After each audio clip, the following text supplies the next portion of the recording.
I'm Anna, the nutrition coach at LMI Fitness, And I'm Steve, head coach at LMI Fitness. the guinea pig for the nutrition coach. Yeah, I live with the nutrition coach, so it kind of helps.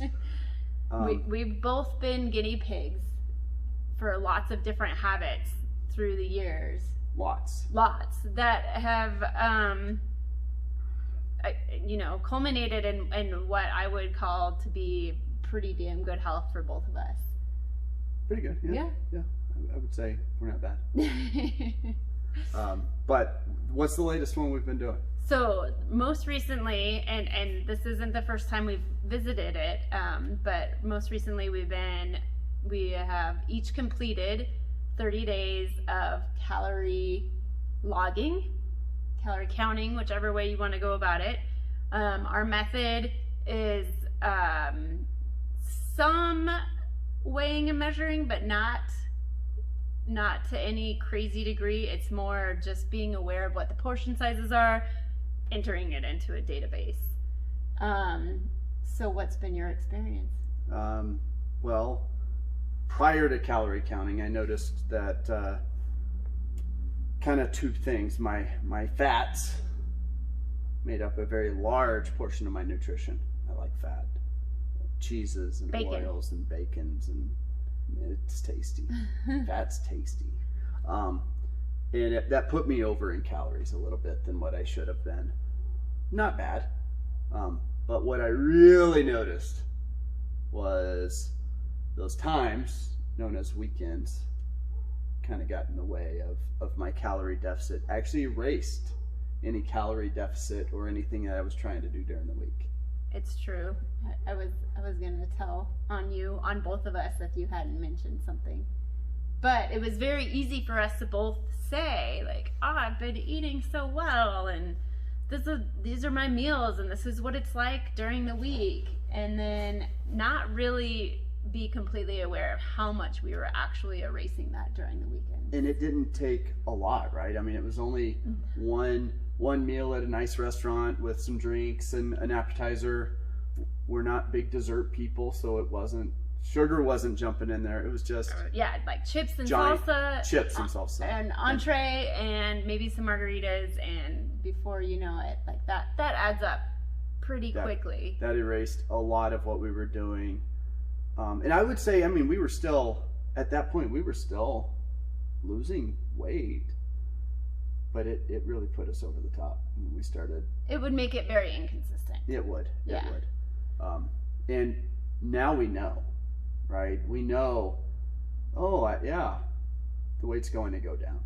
Yeah. This is math. This is a math problem, right? Yes. Calories in, calories out. When calories in is higher than calories out, we gain. When calories in is less, we lose. And in this case, losing is winning, if that's the goal. Right? And so, I definitely appreciate being lighter. It makes my pull-ups feel easier. It makes running feel easier. Lots of things that are just a little bit easier. But what my main intention going into our 30 days of calorie count is, what is the thing that brings me energy? That's been honestly my focus for probably since about March, since the beginning of COVID.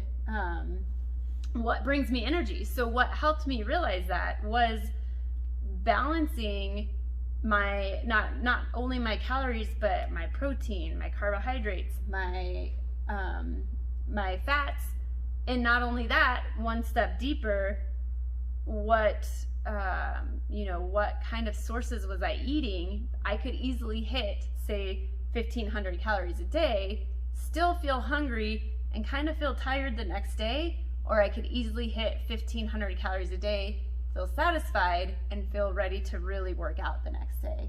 So that helped give perspective as far as my goal of feeling what brings me energy. And for me, I hate feeling deprived. So I still sneak a thing or two here and there, but I know how to adapt, right? I can have a candy bar, but I tracked it, and I know what the impact of that is, and really it's a small adjustment on a following meal too. So it's not a big deal. Well, and it's just not consistent. You said sneak, and I would ask you at that point, is that sneaking, or is that more of just being aware? I logged, and it wasn't sneaking. But the big thing for me is if I don't feel deprived, logging necessarily isn't my goal. But now that I have this understanding of what to eat and when and how, I feel like I can keep eating this way for a long time. There's nothing holding me back really from continuing this. Yeah. Because I don't feel deprived. I can eat what I want to, and just listen to those hunger cues and understand. Okay, I've got to have the protein first. I've got to do vegetables first, and then once I have those in, I can see what else. See what else fits. And right now, I have a pretty good idea what that is. Right. And that's what this really helped with for me, is I know how much that little indulgence can be, rather than just go all out like I might have done. Well, and so Steve brings up something important, which is very common theme for a lot of people, is they put some certain boundaries, some rules around what they're going to eat. No candy bars. Imagine Steve said no candy bars. So once the candy bar comes across him and he eats it, in his mind now, I'm a failure. He's bad. Just keep going. Right? I'm bad. I can't get any worse. I couldn't get any worse. So now I'm going to eat all the candy bars. All of them. So the keeping a log kind of helps give that perspective of like, yes, I can have it. It doesn't have to be all of it. The other thing was, we have a saying of don't eat it like you hate it. Because I noticed when I ate those candy bars or anything else that I really loved, it was gone in a heartbeat. Like, I mean, oh my gosh, it was like I never had it. And that's the same thing I do when I eat something I don't like. I just choke it down as fast as possible. And it's kind of helped slow down to enjoy that, right? That candy bar now takes me a minute or two to eat and actually taste it, and they taste pretty good. I don't know if you knew that. Right? Like, have the experience of eating it versus I just need to be done with this so I can be back on as soon as possible. Right, enjoy it. Yeah, so slowing down. Own it. Own that thing. Own that candy bar or margarita or chips and salsa. Yeah. And slowing down on chips and salsa doesn't happen. I have to log a lot of things there. So, as anybody who has done nutrition coaching with me too, we also talk a lot about knowing your hunger cues and not just relying on external cues to, should I eat this, should I not, what, how does this fit in, kind of getting wrapped up in the numbers. So with that in mind, why are we doing it? Which part? The logging? The logging, yeah. Yeah.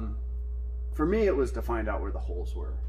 I felt like I was working really hard and not necessarily seeing all of the results I thought I should have. So I wanted to see where those weaknesses were, and that's what it pointed out very quickly. I mean, within a week, we knew. Yeah. It was easy. Yeah. We knew. It was obvious. But as far as the hunger cues go, I noticed I'm a big clock guy.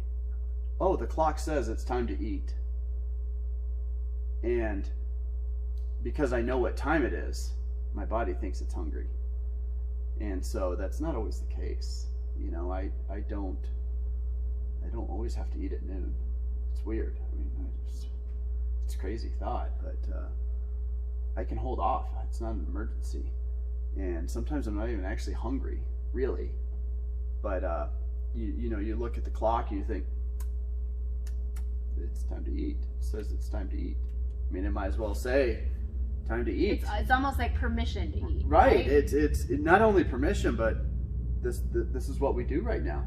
This is the time I do that thing. And listening to those hunger cues meant I could look at the clock and be like, oh, hey, it's noon. That doesn't mean lunch. That just means it's noon, right? And I know a lot of people struggle with that aspect of it's that time, I have to do that thing. And for me, listening to those cues kind of keeps me from eating when I don't really need to. Yeah. So, I mean, for me, like, why would I log calories or calorie count or look at macros or anything while I also am a proponent of intuitive eating?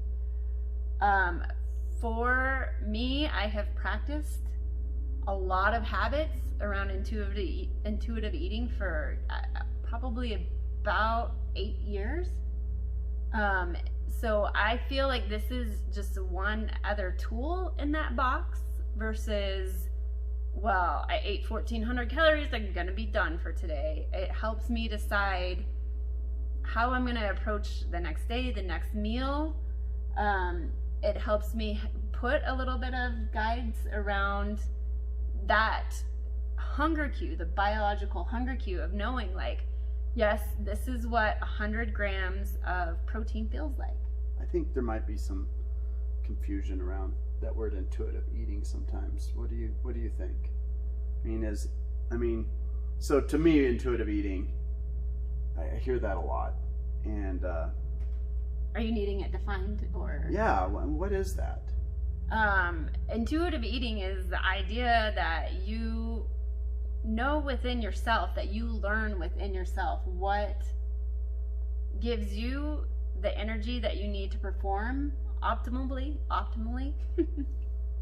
And if you're performing optimally and you also have the energy that you want throughout your day, which most people would say boundless energy, right? Then weight will follow along. Your body composition will follow along. Versus a lot of the time we approach it a different way of, I need my body composition to be like this, so I'm gonna kind of force it into submission through what people might consider starvation, restriction, over exercising, or just a lot of exercising. Stephen mentioned deprivation. I hate deprivation. Yeah. So a lot of things that are, I would say, coming from a external source versus learning your internal sources and then maximizing those. Sounds really hard. Sounds really hard. I would say it is not a quick fix. There is nothing quick about intuitive eating. Learn yourself. That takes a long time. Be your own guinea pig. Yeah. Or in my case, be your guinea pig. What does intuitive eating mean to you? Eat whatever I want. Whenever. That's intuitive. That's intuitive.